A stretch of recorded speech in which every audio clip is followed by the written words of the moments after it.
Well, good morning, everyone. It's great to see you. Joined by Ida this morning. Yes, a very, very warm welcome to all of our children. If you are watching, give us some hearts, give us some waves from your screen. We're so pleased that you're joining. This is the first Sunday of our third lockdown, and I tell you, you are doing amazing. Big shout out to all of our parents turned teachers this week, and we want to say a big shout out to all of our fantastic teachers as well. I think we've understood that they work really, really hard. Yeah. So before we get into this week's Kids Church, we thought it would be best that we just pray for all of our children, our parents and our teachers. Do you want to kick us off by praying over our teachers right now? Yeah, Jesus, we just thank you for all of our teachers who are working so hard in such innovative ways. God, we just pray that you bless them right now, and all the parents who are acting as teachers this week, right from our youngest to our secondary school children as well. And bless our service as we go into Kids Church and Youth Church. And Lord, please be with us today. Yes, amen. Amen. Woohoo!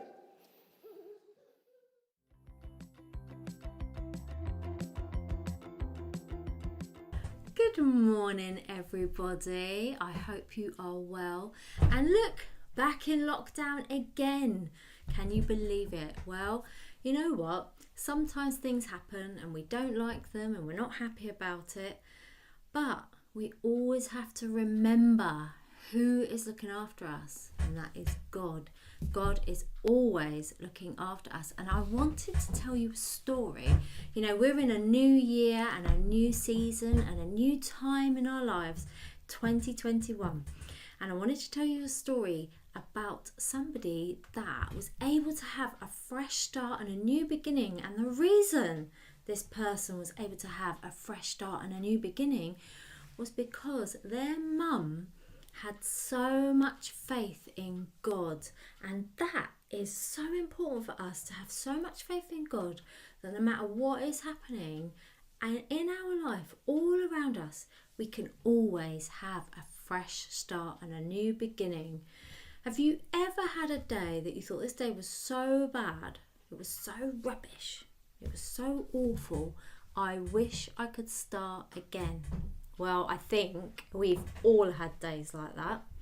And this wasn't just about a day, this was about somebody's life. And I am going to tell you the story now about Moses in the bulrushes. And here it is. Here's the story, Moses in the bulrushes. Now, Moses was just a baby.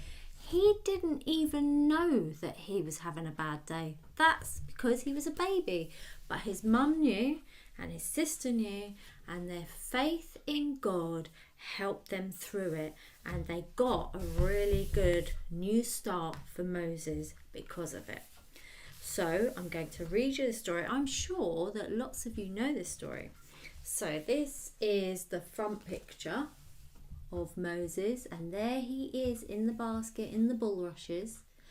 And this story, it's in the Bible, but it has been rewritten for this book by Catherine Sully, and it has been illustrated or drawn by Simona Sanfilippo. So I hope you enjoy it.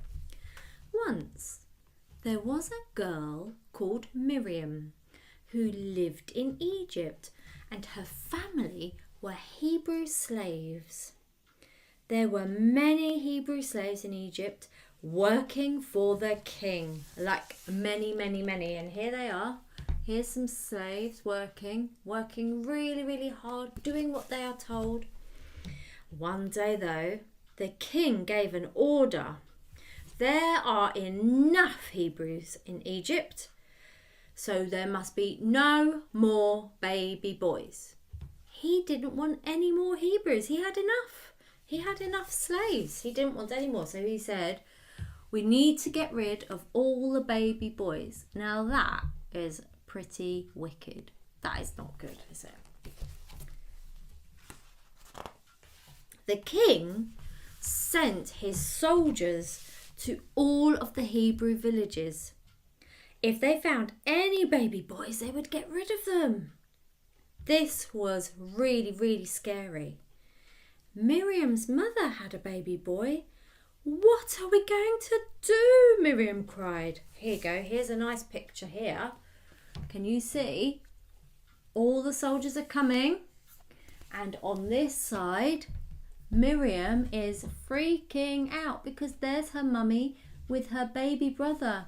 What are we going to do? She said. I wonder what they are going to do, because that is very scary, isn't it?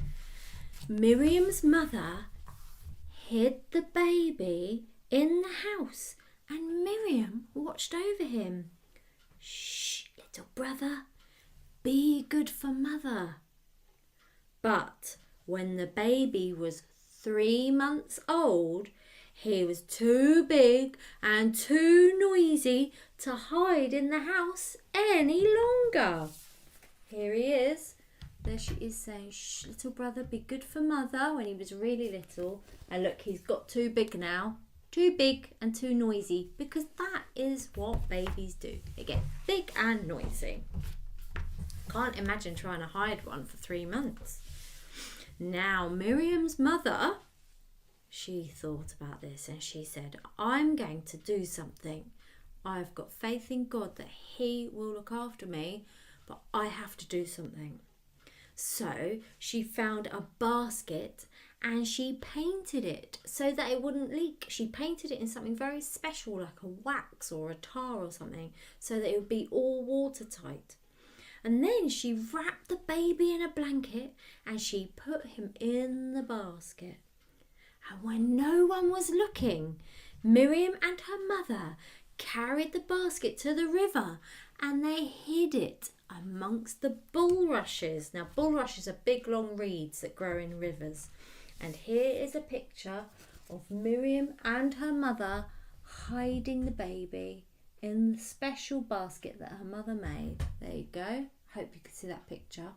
It's really, really good. Now, I don't know if I would have that kind of strength to do something like that. I think I'd be so scared, but Miriam's mother was determined. Miriam's mother hurried back to her house, leaving Miriam to watch over the baby. And all day Miriam hid nearby to make sure that the baby was safe. And she said it again. She said, shh, little brother, be good for mother.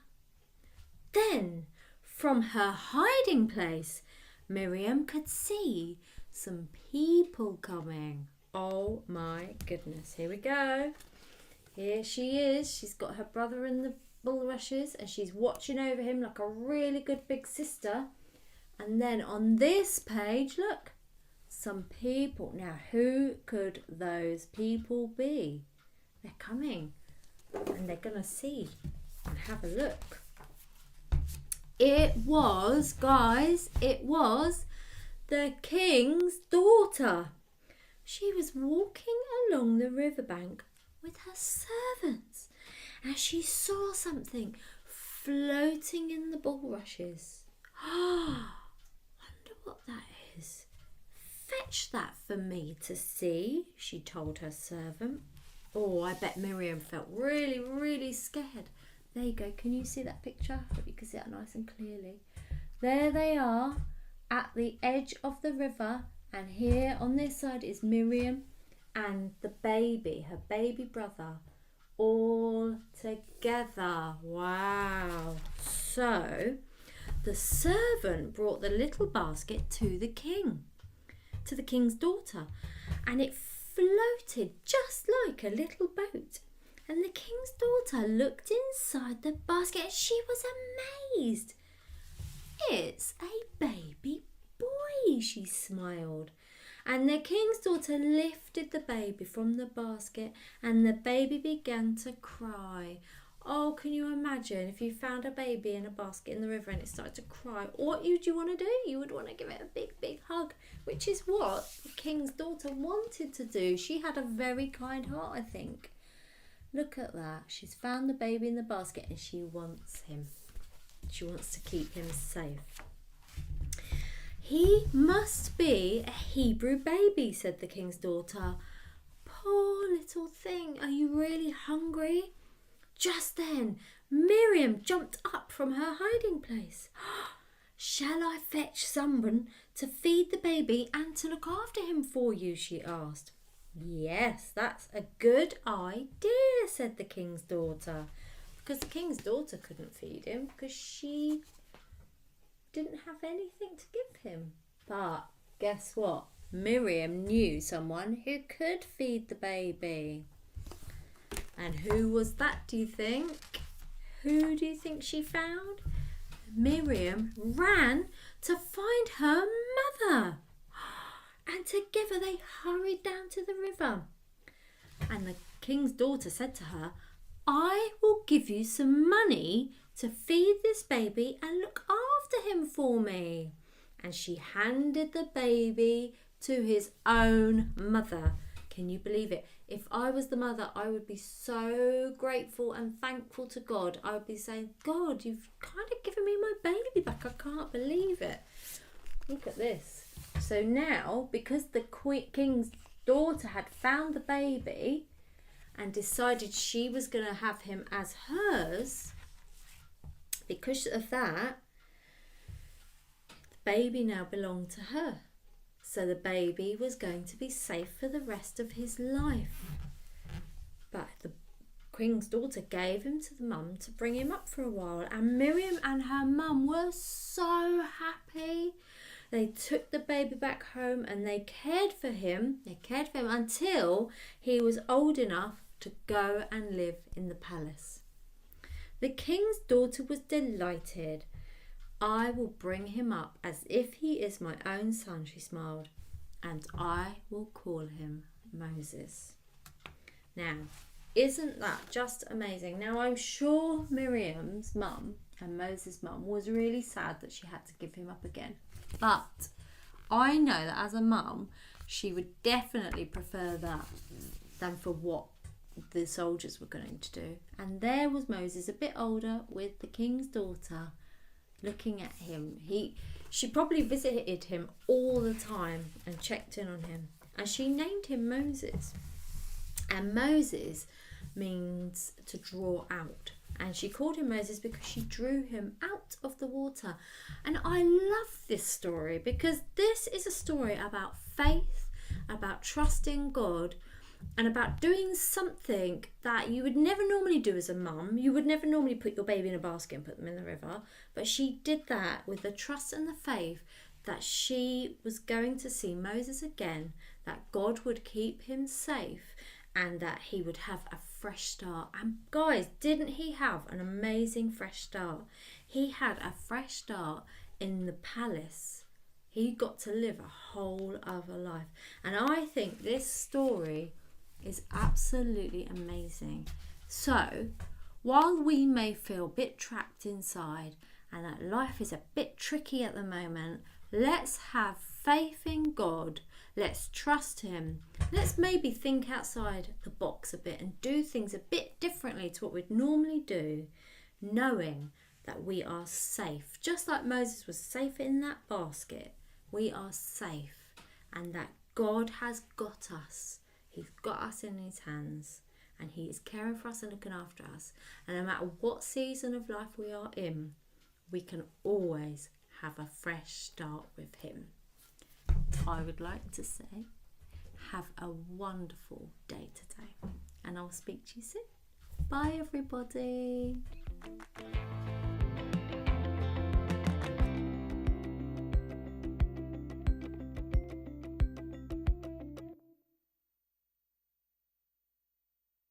Having a laugh with Jerry and Mark. Hello everybody, Happy New Year. How are you all doing? Have you had a good Christmas? Oh well, wasn't quite what we expected, was it? But there we go. Well, I hope apparently we were all good. There was no naughty step, and hopefully you all got presents, and hopefully you've all had a good New Year. I must admit, I do hope, Mark, if you're listening, I really hope you did get someone gave you a good joke book for Christmas. Yeah, maybe you could start telling a few good ones. Yeah, is that all right? Oh, I'm cold this morning, guys. Got my hat on, got my scarf. Oh, it's freezing. Can't wait for the summer. But anyway, well, actually, this hat, if I'm honest, the hat's just to cover the lockdown haircut that I haven't had. Do you want to see it? Look at that. Oh dear. What a mess. What a mess. That's not the joke though. No. Stop laughing. Stop laughing. That's not the joke. Okay. It's the new year. New Year's resolutions. I've got a couple of New Year's jokes for you. Thought you might like some New Year's jokes. Okay. Are you ready for a New Year's joke? Okay. Now what are my jokes? Let me find my jokes. Okay. Oh. What was the caterpillar's New Year's resolution? Anyone made a New Year's resolution? Oh, resolve never to make them. They're tough to keep. Anyway, what was the caterpillar's New Year's resolution? Oh, he resolved to turn over a new leaf. Oh, dear. Oh, yes. Oh, I think I'm definitely getting better this year. 2021. It's going to be a great year for jokes, I feel. Okay. If that wasn't enough, I've got another one. I've got another one for you. Yeah, this one's really, really terrible. Are you listening? Are you ready? Are you ready? This is a good one. This is a good one. Maybe. What did the dog say on New Year's Eve? What did the dog say on New Year's Eve? What did he say? Oh dear. Oh, I'm sorry. I'm sorry, people. What did the dog say? Woof. Oh dear. That was terrible. I'm sorry. I'm sorry. I need help. Help me. Someone write in. Send me a good joke. I'll tell it. Okay. I'm sure to not win this week's, but anyway, hope you guys are well. Lockdown, eh? Let's get through it. Bring on February. I hope you guys are doing well. Hope to see you soon. 1-to-1, in the face to face. Until then, guys, see you later. Bye. Hi guys, Happy New Year to you. 2021. Hope you all had a great Christmas and New Year. Unfortunately, we're not face to face. We're still doing this all online. It'd be lovely to see you all face to face, but we can't get there yet. So here's some more jokes for you for 2021.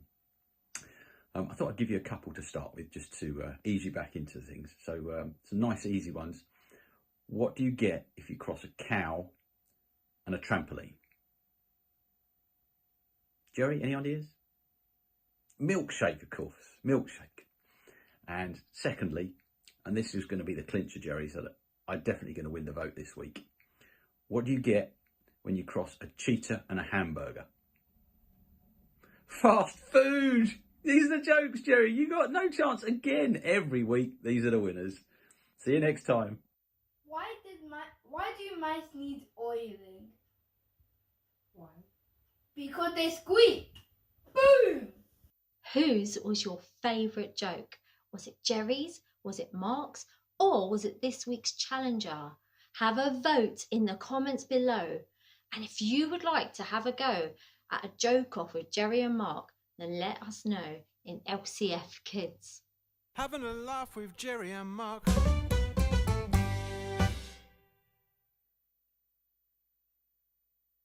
Bible verse, memory verse. We want you to have a go at this week's Bible verse memory verse. So learn it, get your parent or a grown-up to film you, and then put it in LCF Kids. You'll get a prize every time. Corinthians 5 verse 17. If anyone is in Christ, he is a new creation. Behold, the old has gone, the new has come. Bible verse, memory verse.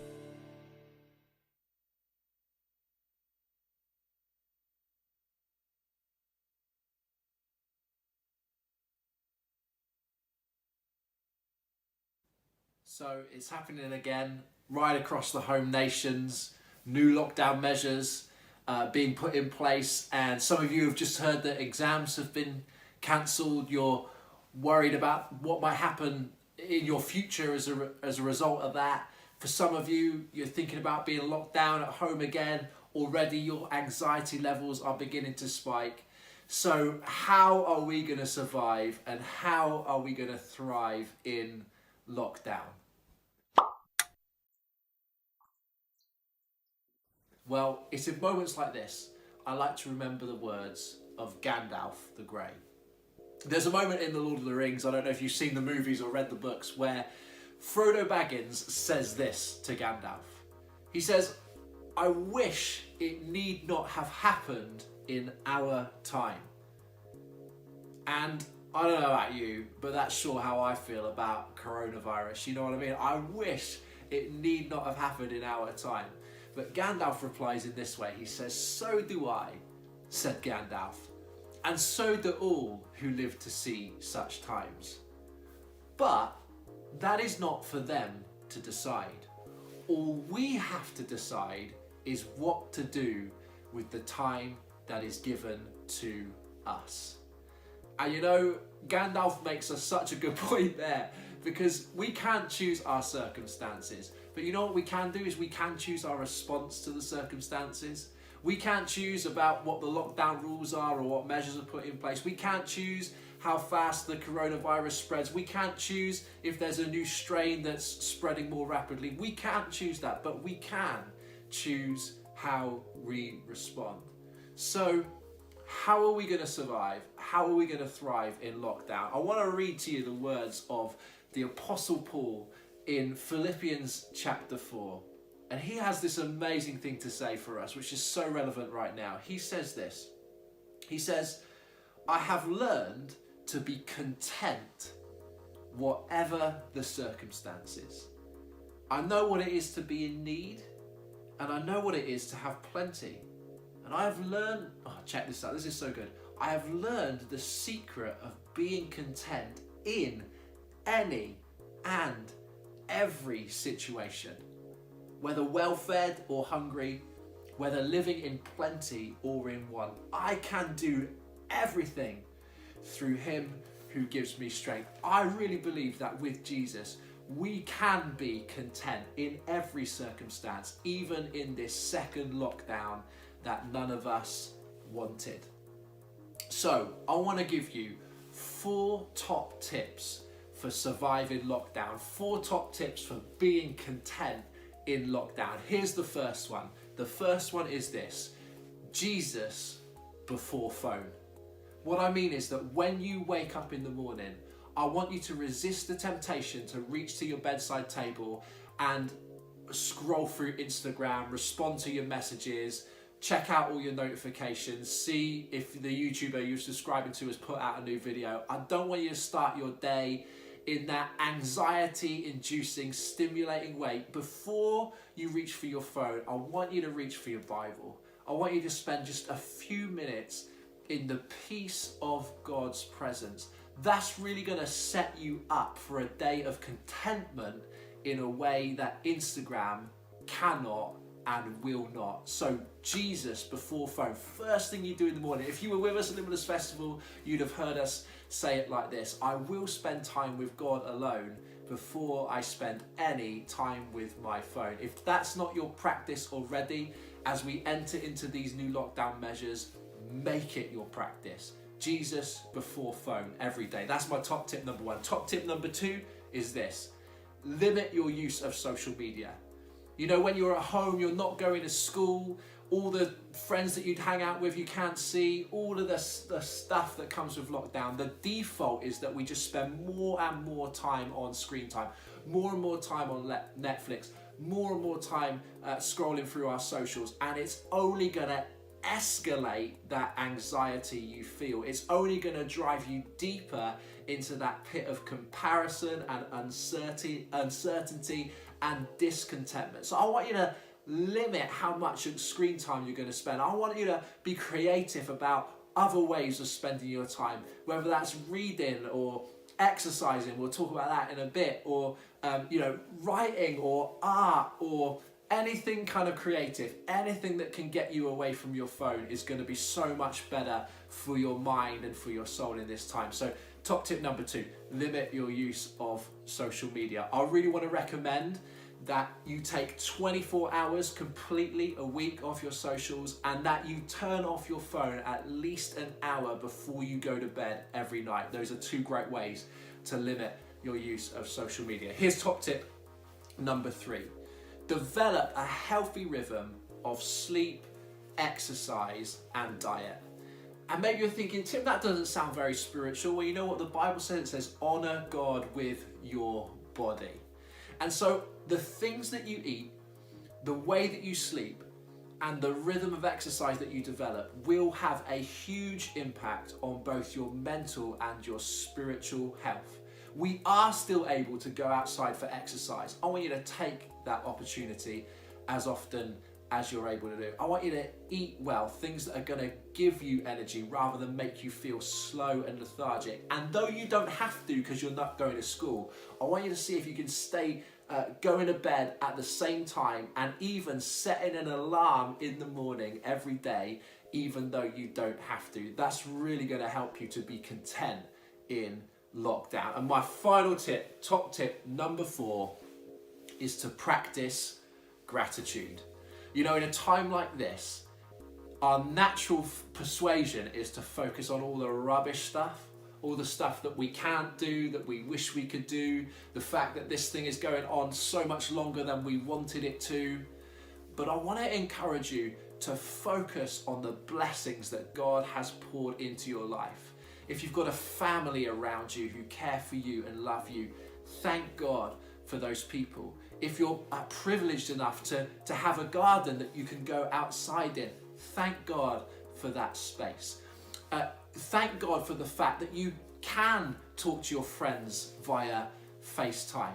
Thank God for the fact that you do have your health if you're still well in the midst of a global health pandemic. And even if you don't have any of these things, you know what you can thank Jesus for? If you're a Christian, if you're a follower of Jesus, you can thank him that your eternity is secure. And you know what? That doesn't change no matter what the lockdown measures are. And so you've always got something to thank God for. You know, we do not know what the future holds, but we know who holds the future. So here are my top 4 tips for surviving this second lockdown. Number 1, Jesus before phone every single day. I think this thing more than anything else is going to help you to feel that sense of contentment that Paul talked about in lockdown. Number 2, limit your use of social media. Number 3, develop a healthy rhythm of sleep, diet and exercise. And number 4, practice gratitude. I have learned the secret of being content in any and every situation. Jesus, I want to thank you that though the circumstances are rubbish right now, that you are with us. And I pray that in this season of lockdown, you would help us to learn the secret of being content.